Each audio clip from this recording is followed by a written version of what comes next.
here's your hosts, Bo and Abby. This past week, Universal released Wicked Part 1, a blockbuster musical film adaptation of a Broadway show that is loosely inspired by a book that was inspired by a classic film from 1939, which was an adaptation of a book from 1900, The Wonderful Wizard of Oz. With a reported budget of $145 million, it's looking like it'll make $165 million just in the opening weekend. Currently, it has 89% on the tomato meter and 97% on the popcorn meter.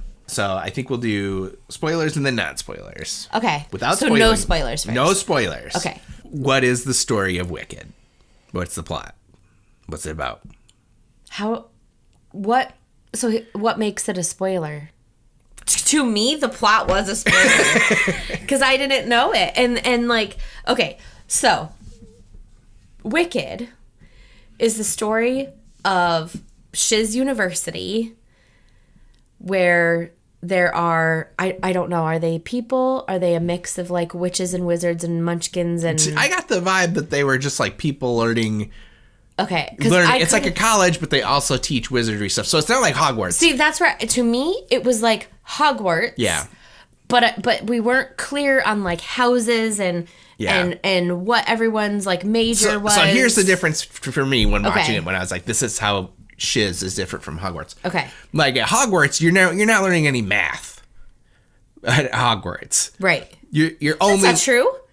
I bet. No, you only take potions and like stuff like that. Potions, but they don't teach. They're not teaching there's no like algebra. Okay. Whereas like Shiz, they have history. You learn things. Okay, so it's the story of Shiz University where people. Well, it's a story of Elphaba. Well, I don't know what is a spoiler or not. The story is about Elphaba and Galinda. Yeah. Galinda and Elphaba, and how they are very different people, and they are frenemies, and things happen at Shiz University. They meet friends. There's lots of dancing and singing. And it's a lot of like messages on loneliness and bullying and not caring what other people think. And then something happens and then they go to meet the wizard and we end in Oz. Okay. And in the Emerald City. Shoot, yes. I keep missing that. Yeah. It's all of Oz includes the Munchkins and Shiz and Emerald City, but in my head, I just keep thinking the Emerald City is Oz. Yeah. Probably because the Wizard of Oz, and it's like the whole time they're just thinking about being off to see the wizard. Yeah.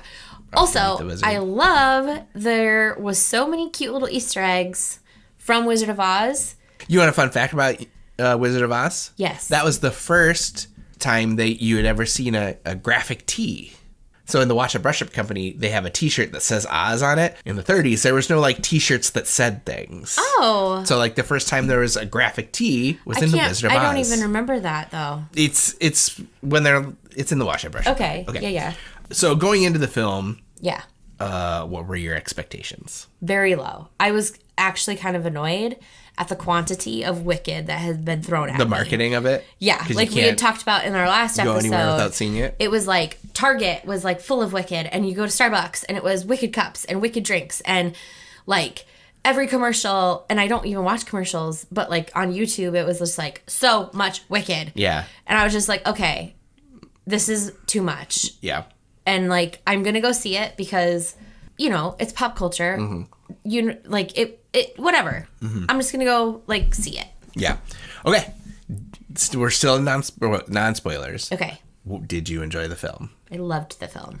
I also enjoyed it quite a bit. Yes, I liked it a lot.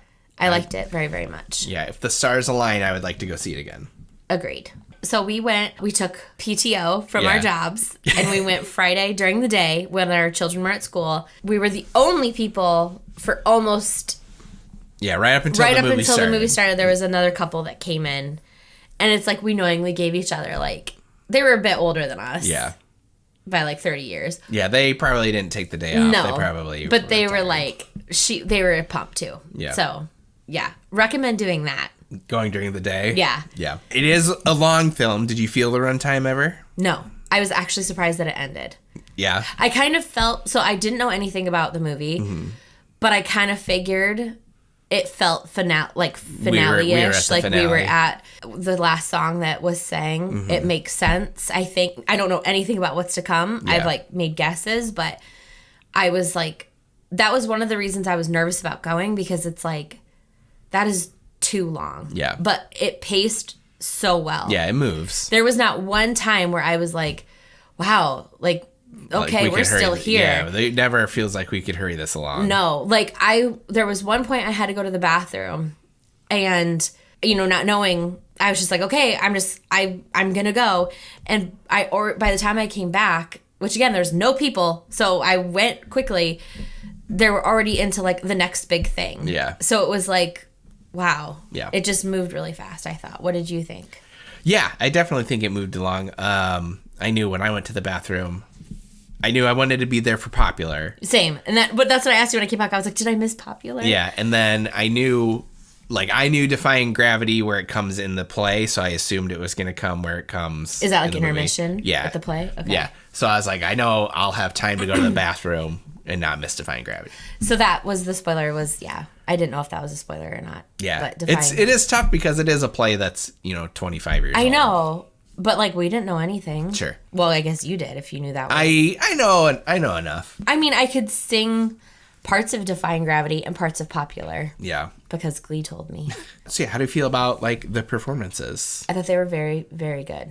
Do you feel like anyone was a standout or Cynthia Erivo. Yeah. I think she'll get an Oscar. You think she'll win the Oscar? Deservedly. I don't know her. I don't know what she's done. I don't know anything about her.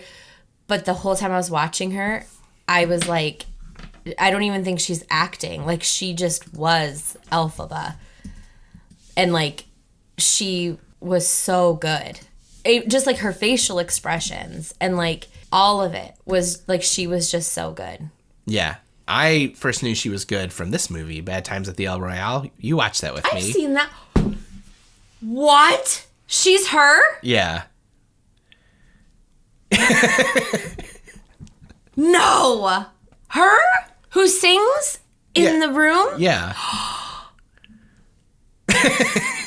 What? Oh my God. I loved her in this. Well, there you go. Holy Gosh. Sorry. This movie was really good. Yeah. Okay, I did not know that was her. Obviously. She was very good in that. Yeah. Okay, so that just even further proves that, like, yeah, I thought she was really, really good. So as we get closer to Oscar season, the studio's campaigning for Cynthia Erivo to be Best Lead and Ariana Grande for Best Supporting. How do you feel about that? I would agree. I would disagree. I think they should both be Best Lead. This is a two-hander. Yes. This is equally, I think there's just as much... But then one of them has to lose. Alphabet. Well, yes, and that's I why they're understand. not doing And it. They want them both correct. to win. You are correct. Because you don't want to pit them against each other. You are correct. So, but I think okay. I feel like this is just as much of Galinda's story. It is. Like, I would say it's, if you made me choose, I would say it's Elphaba. Yeah. But like, it is also her. It is. Well, they are co-leads in this. And why Elphaba is so good is because she has Galinda to like bounce off of. Yeah. And they're very drastic contrast. It's very different performances because Yeah. Galinda gets to be the more comic relief. Yeah. She gets to do a lot of silly things. She's an idiot, and I love her. Yeah, she's the worst. You can definitely. She's the worst, but you love her for it. Yeah. And like, yeah. You can see Ariana Grande's Nickelodeon background coming out in some of those wackier There was moments. so many times where, what was the show she was on? Cat and... Sam and Cat? Yeah. It was like, oh, she's... That life prepared her for this role very much. Yeah. But like, she wasn't obnoxiously Nickelodeon. She was like perfect. Yeah. Like the perfect amount of awful. Yeah. Yeah. All right, I feel like we can jump into spoilers. Hold on, though. I didn't get to talk about Jonathan Bailey. Okay, go ahead and talk about Jonathan Bailey. Okay, I also thought Jonathan Bailey was amazing, especially as a newly obsessed Bridgerton fan. Who he is in Bridgerton is like a 180 of who he is in Wicked. But I think who he is in Wicked is more like who he is in real life, because everybody's always talking about how he's like hilarious and like the loudest, and he's always dancing and singing and like doing jokes. Mm-hmm. But I thought his like performance, even like out like his dancing and singing, I didn't know he could do any of that. But that's like his background. Okay. Like a theater boy. I thought he did very good. And just his Fiyero persona, like very cocky, full of himself. I just thought he did a very good job. Yeah. So I found out that he goes by Jonathan Bailey, and you always refer to him as Johnny Bailey. Is that because you guys are friends? Yeah, it's because that's what Nicola Coughlan always calls him, is Johnny Bailey. And obviously, since I'm Nicola Coughlan's like best friend, we're probably cousins. Yeah. So. Okay, let's jump to spoilers. What surprised you most about the film? How good it was. You were not expecting it to be so good? Okay, what surprised me most is it was a, like, freaking political... We had, like, racism and fascism and, like, censorship, it feels like. Like, It was so politically driven. What's essentially, like, the equivalent of banning bucks. Yeah. It's like 2024 in Oz. Yeah, we are Oz. A lot of the discourse on like threads is like people, I didn't know about the animal cruelty, and it's like it's not about animal cruelty. If you think it's about animal cruelty, you are, and it's not even like a subtle message. No, like, you should be able to get what they're talking about. Yeah. No, it was so. I did not know that it was that. Yeah, I did not know. I knew once they started getting, I didn't know that either going into it. And that once I got into it, I was like, "Ooh, Abby's going to get real fired up about this." And I did. And I think that's why I cried so much. Yeah. You cried at least twice. I cried twice. I laughed a couple times out loud. Mm-hmm. I don't know. It was really, really good. Yeah. I mean, I think we probably should have always known it was about, because she's green. Yeah. And like green usually represents, because no person is green, so it can represent any race other than. Well, like I never thought about it like watching The Wizard of Oz, that like, oh, she's green and no one else is green, because it's this world that has like 10 men and scarecrows and and like talking animals. So like I never thought it would be like, if you lived in that world, you would think someone who's green is weird. I agree. So like I never thought that it would be part of it. Here's a question that I always thought was in the film, because there's a lot of times in the films, you'd get like Harry Potter vibes or getting some X-Men vibes. Mm-hmm. One of which I got a lot was when Elphaba like is learning to control her abilities. Mm-hmm. It is very Frozen for me. Mm-hmm. It's very Elsa. So do you think when they were making Frozen and they were like, we're making this character Elsa, she seems a lot like Elphaba, do you think we should just get Elphaba to do this? And that's why they got Idina Menzel to be Elsa? Ooh.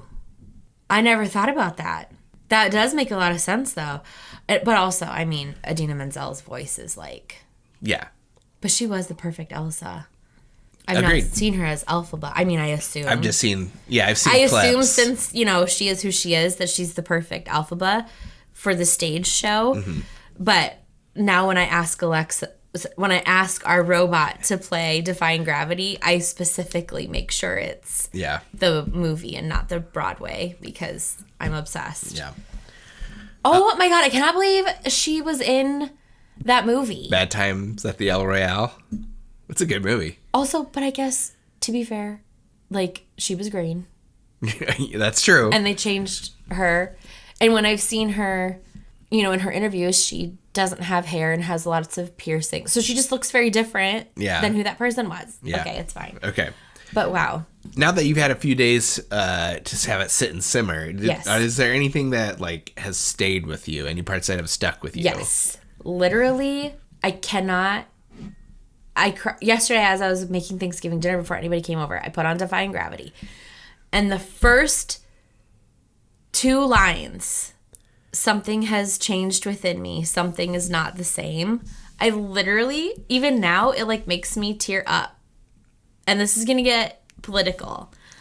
But like, that is literally how I have felt and feel since the election. Like, I'm going to cry right now. You're fine. I just feel like that point in the movie of like, it was just really hard for her. And then the wizard and everybody turned on her.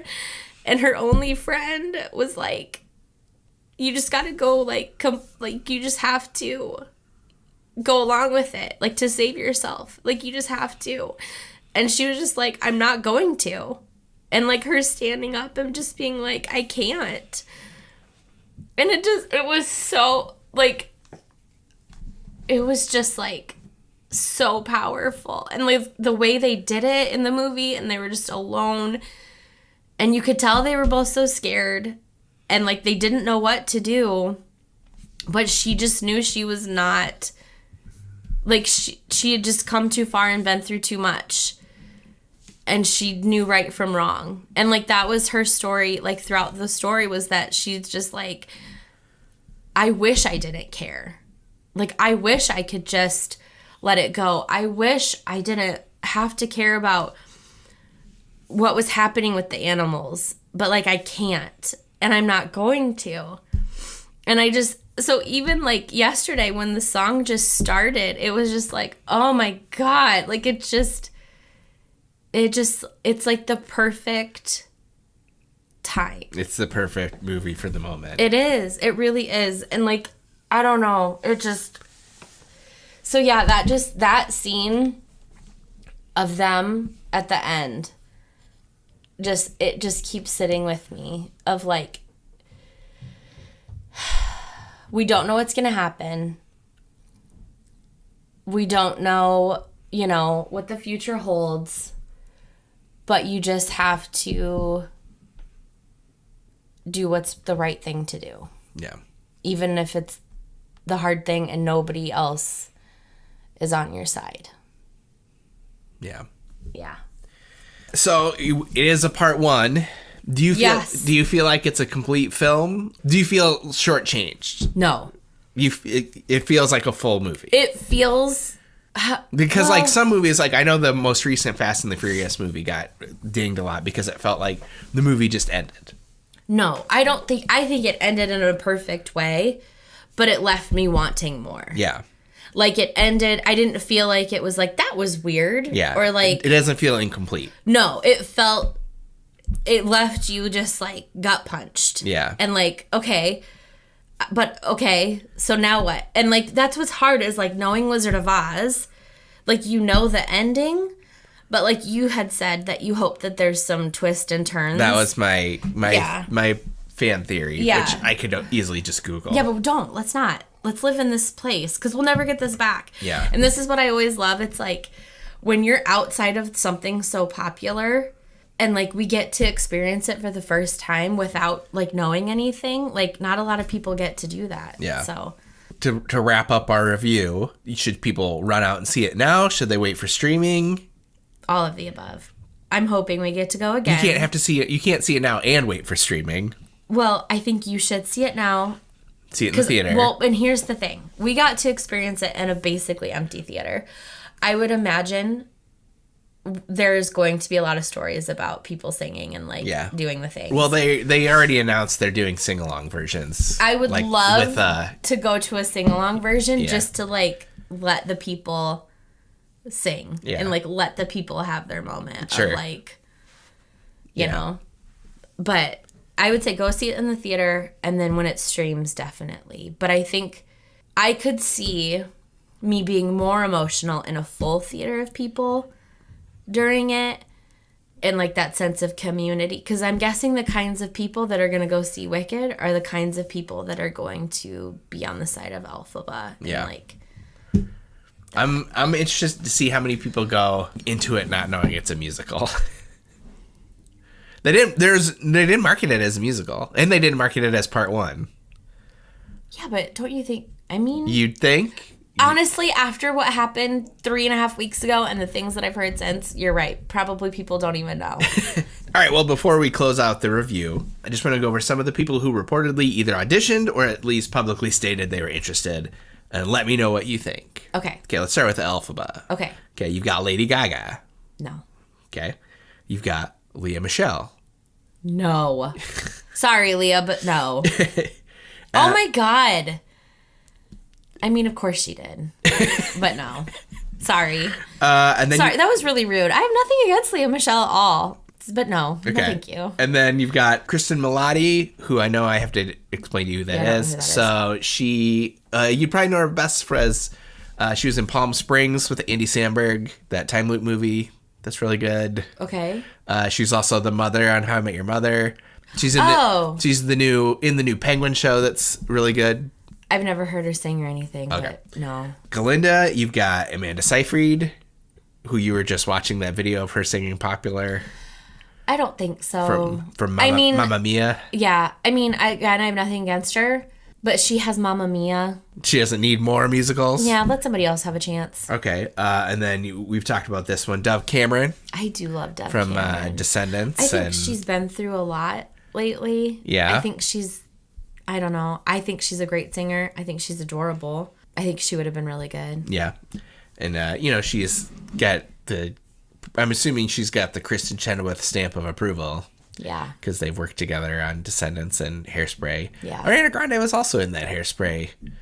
I didn't know that. I will say, I was really not looking forward to Ariana Grande in this role. I have nothing against her. You've got something against her. Listen, here's the thing. And I don't know these people in real life. I do not like infidelity. And she is part of a scandal recently, and that left a bad taste in my mouth. But I do think she did a good job. All right, Fiyero, we've got Shawn Mendes. No. And we have both Nick and Joe Jonas. No. Johnny Bailey was perfect. Okay. He was so good. Do you agree? You know nothing. You're not tied to Bridgerton. You have no, I can tell you if I thought he was good. Okay, yes, I know. I didn't mean you know nothing. I meant What, Jon Snow? Jon Snow over here? I'm so excited. I'm tripping over words. I have a bias towards him. He was literally the reason why I wanted to see Wicked, because I felt like I had to support him. You have no tie to him. Correct. You might be anti him because of the Bridgerton Association and your annoyance with me. No feeling. Okay, so what did you think of him as Fiyero? He's perfectly fine. Perfectly fine. Did you see what he did with the books with his feet? I think there's a lot of talented dancers. I don't think Joe Jonas could have done that. No offense, Joe Jonas. Maybe you could. This is not against you because I know you're definitely listening. Okay. And then on the last one, I know you're gonna love this one. So, Madame Morrible. You familiar? You remember that character? Yeah. Okay. She was spoiler. Michelle Yeoh. Yeah. I thought she was good. Jennifer Lopez wanted that. No. See notes before. I am Team Jennifer Garner for life. I wish I could go to the alternate universe to watch you see Wicked starring Lea Michele and Shawn Mendes and Jennifer Lopez. I wouldn't go. Absolutely not. I think it would have been a totally different film. Yeah, I agree. It would have been totally different. And I think that's why it's so good, because I do think whoever did the casting should win, because I do feel like the people that they chose were really perfect. Could have other people done it? Yes. Lea Michele could have done it. Dove Cameron could have done it. Any of the Jonas Brothers could have done it, but I feel like who they picked were the right choices. I would agree. Thanks for watching. If you're like us and you love Disney and Universal, make sure to check out the Big Thunder podcast, the wildest podcast in the wilderness. There's new episodes every week, and we're always playing fun but ultimately stupid games. We'll see you next time. And enjoy the ride.